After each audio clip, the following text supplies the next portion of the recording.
વિદ્યાર્થી મિત્રો, તમે સૌ સ્વસ્થ રહો, સલામત રહો તથા હેલ્ધી અને વેલ્ધી રહો એવી મારા તરફથી શુભકામનાઓ.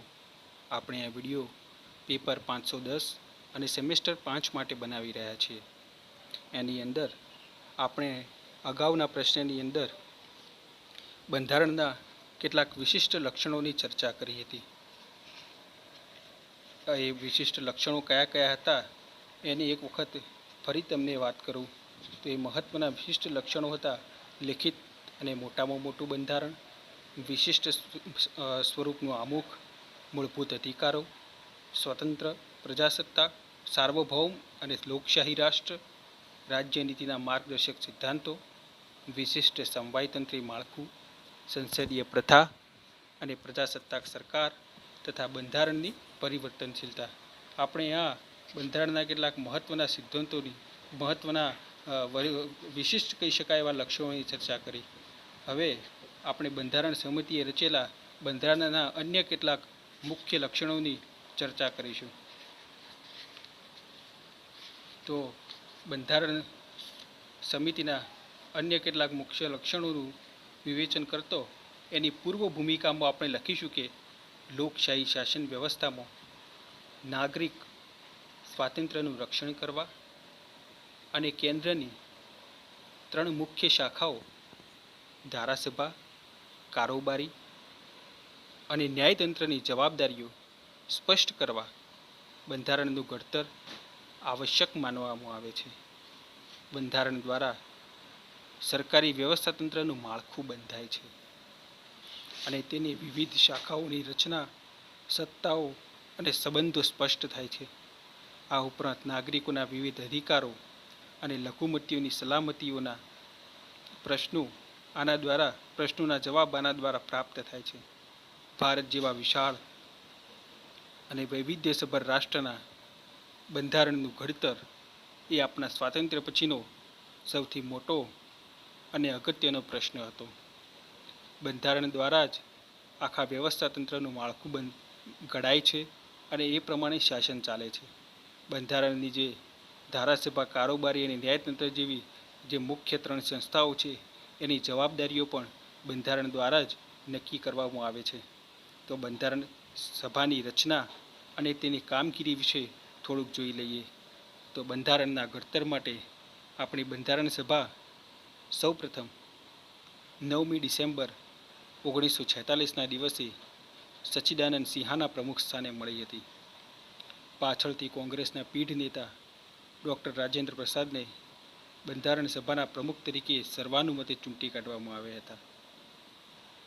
અત્યંત નિરાશાજનક પરિસ્થિતિ પ્રવર્તી હોવા છતાં બંધારણ સભાએ બંધારણ ઘડતરનું મુશ્કેલ કાર્ય લગભગ 3 વર્ષ જેટલા સમયમાં પૂરું કર્યું હતું. એટલે કે 2 વર્ષ, 11 મહિના અને 18 દિવસ જેટલો સમય આપણને બંધારણ ઘડતા લાગ્યો હતો. હવે બંધારણની રચનાનું મૂળ અને વિચારનો ક્રમિક વિકાસ કઈ રીતે થયો એની થોડીક ચર્ચા કરીએ. તો ભારતીય રાષ્ટ્રીય કોંગ્રેસે 1906માં કરેલી સ્વરાજ્યની માગણીમાં જ બંધારણ સભાનો વિચાર અભિપ્રેત હતો. પ્રથમ વિશ્વયુદ્ધ દરમિયાન જ્યારે બ્રિટિશ રાજનીતિજ્ઞો આત્મનિર્ણયના સિદ્ધાંતની વાત કરતા હતા ત્યારે જ હિન્દના રાષ્ટ્રવાદીઓ પ્રજાના પ્રતિનિધિઓ દ્વારા બંધારણ ઘડતરની માગણી કરી રહ્યા હતા. ગાંધીજીએ 1922માં પોતાનો એ વિચાર રજૂ કર્યો કે પ્રજાના ચૂંટાયેલા પ્રતિનિધિઓ દ્વારા જ દેશનું બંધારણનું ઘડતર થવું જોઈએ. ઈસવીસન 1925માં મૂડીમેન સમિતિના અહેવાલ ઉપર વિચારણા કરતી વખતે કેન્દ્રની ધારાસભામાં બંધારણ સભા માટેની માગણી રજૂ કરવામાં આવી હતી. આ માગણીનો સ્વીકાર ન કરાતો સાયમન કમિશનની નિમણૂક જાહેર કરવામાં આવી. હિન્દી વજીર લોર્ડ બર્કનહેડે ત્યારે જણાવેલું કે ભારતીયો પોતાના રાજકીય પ્રશ્નો હલ કરવામાં અસમર્થ છે અને બધા પક્ષોને માન્ય એવું બંધારણ તૈયાર કરી શકે તેમ નથી. આ પડકારના જવાબરૂપે ફેબ્રુઆરી 1925માં શ્રી મોતીલાલ નહેરુએ નહેરુ અહેવાલ તૈયાર કરી અંગ્રેજોને જડબાતોડ જવાબ આપ્યો હતો. હવે આપણે બંધારણ સભાની રચના વિશે થોડીક વાત કરી લઈએ. 1946ની 9મી ડિસેમ્બરે જ્યારે તેની પ્રથમ બેઠક મળી ત્યારે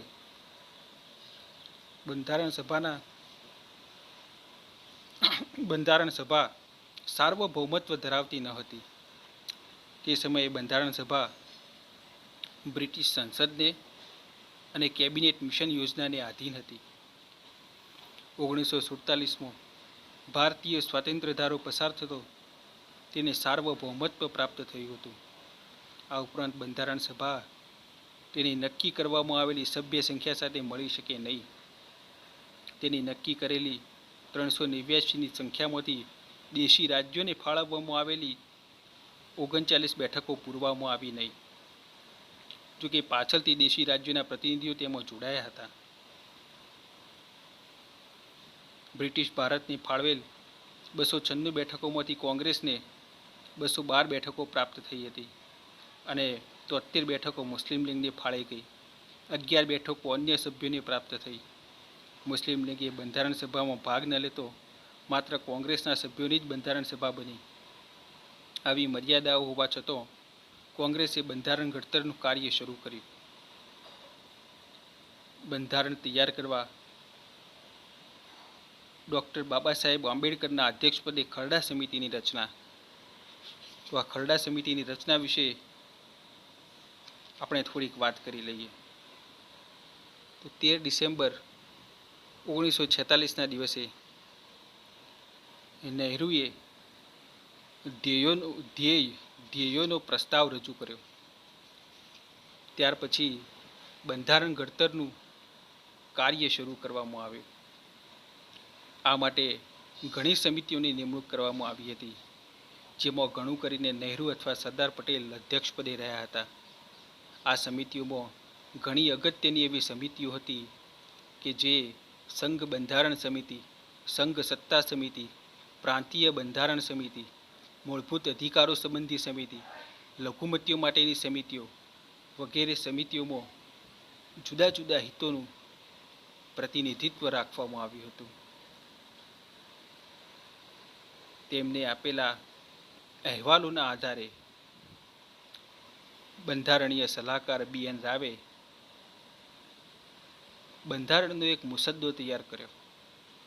ત્યારબાદ બંધારણ સભાએ ડૉક્ટર આંબેડકરના અધ્યક્ષપદ નીચે 7 સભ્યોની ખરડા સમિતિની નિયુક્તિ કરી, જેણે બંધારણનો આખો ખરડો તૈયાર કર્યો. અને આ ખરડા ઉપર 4 નવેમ્બર 1949ના રોજ બંધારણ સભામાં પ્રથમ વાંચન શરૂ કર્યું.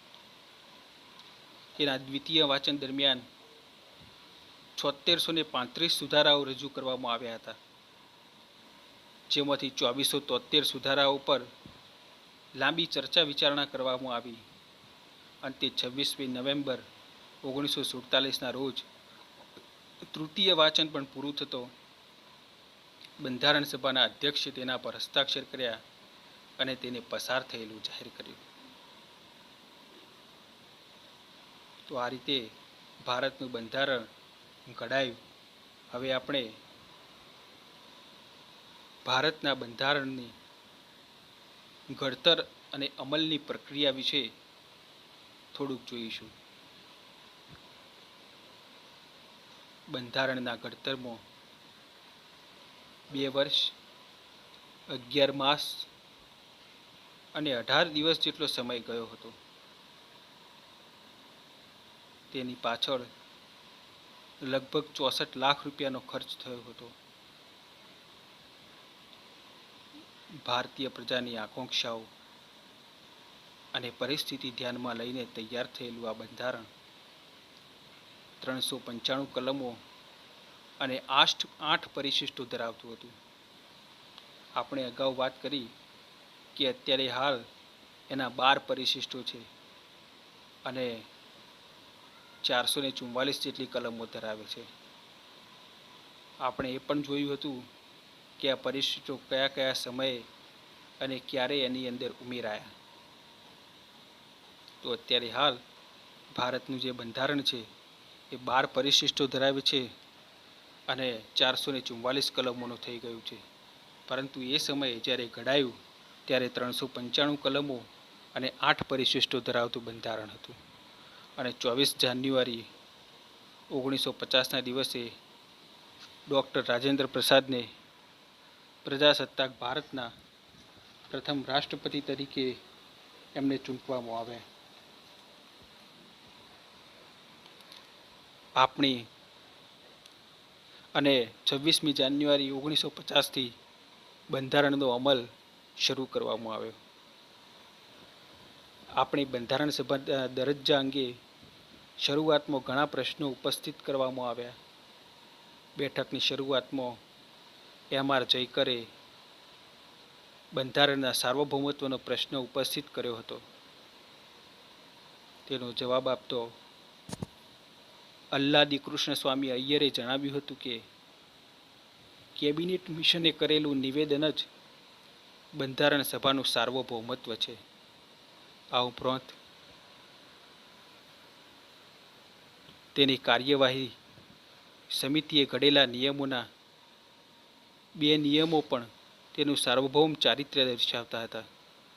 એક નિયમ દ્વારા પ્રમુખને બંધારણ સભાના વિશેષ અધિકારોના રક્ષક માનવામાં આવ્યા હતા અને બીજા નિયમમાં બંધારણ સભા 2/3 બહુમતીય ઠરાવ પસાર કરે ત્યારબાદ જ તેને વિખેરી શકાય તેવી જોગવાઈ કરવામાં આવી હતી.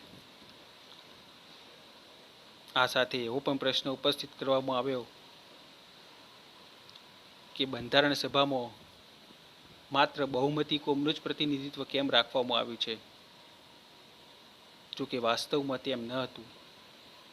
તેમાં 30 સભ્યો અનુસૂચિત જાતિના, 5 શીખ, 6 ક્રિશ્ચિયન, 5 પછાત જાતિના, 3 એંગ્લો ઇન્ડિયન, 3 પારસી અને 4 મુસ્લિમ પ્રતિનિધિઓ હતા.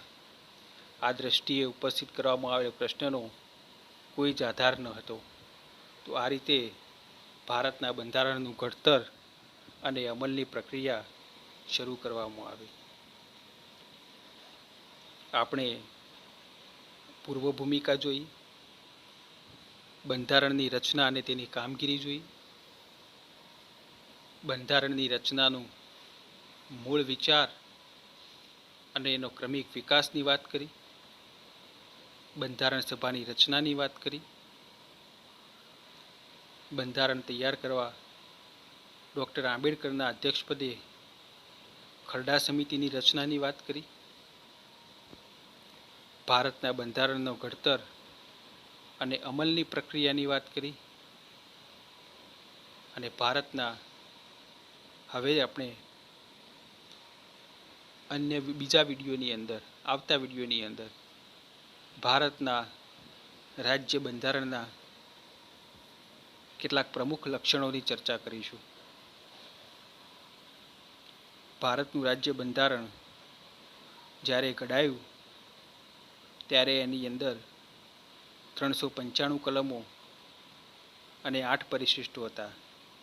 પછી જેમ જેમ જરૂરિયાત પડતી ગઈ એમ એમ નવા પરિશિષ્ટો એની અંદર ઉમેરાતા ગયા. એટલે અત્યારે હાલ એની અંદર કુલ 12 પરિશિષ્ટ છે અને જે નવી નવી કલમો ઉમેરાઈ એની સાથે લગભગ 444 જેટલી કલમો છે. અને અત્યારે હાલ ભારતના બંધારણમાં અત્યાર સુધીમાં લગભગ 100 કરતાં પણ વધારે સુધારા થઈ ચૂક્યા છે. તો આમ ભારતનું બંધારણ પરિવર્તનશીલ પણ છે. જો કે ભારતનું બંધારણ દુષ્પરિવર્તનશીલ છે. એ સુપરિવર્તનશીલ પણ નથી અને અપરિવર્તનશીલ પણ નથી. એ કેવું છે? દુષ્પરિવર્તનશીલ. અને દુષ્પરિવર્તનશીલ એટલા માટે કે કોઈ પણ સામાન્ય માણસ એની પાસે થોડીક બહુમતી આવી જાય તો એ બેફામ ફાવે એમ એમાં સુધારા ન કરી શકે. એટલા માટે ભારતે એના બંધારણને, ભારતના બંધારણવિદોએ સુપરિવર્તનશીલ પણ નથી બનાવ્યું અને અપરિવર્તનશીલ પણ નથી બનાવ્યું. કારણ કે અપરિવર્તનશીલ બનાવવા જતો સમયની સાથે એ કદમ ન મિલાવી શકે તો પણ એ આઉટડેટેડ થઈ જાય. એટલા માટે ભારતના બંધારણને એમણે દુષ્પરિવર્તનશીલ બનાવ્યું છે કે જેથી એની અંદર પરિવર્તન થઈ શકે, પરંતુ તમારી પાસે એ માટેની યોગ્ય બહુમતી હોવી જોઈએ, તો જ તમે એની અંદર પરિવર્તન કરી શકો. તો આ રીતે ભારતના બંધારણને દુષ્પરિવર્તનશીલ બનાવવામાં આવ્યું છે. હવે આગળના વિડીયોની અંદર આપણે ભારતના રાજ્ય બંધારણના મુખ્ય લક્ષણોની ચર્ચા કરીશું.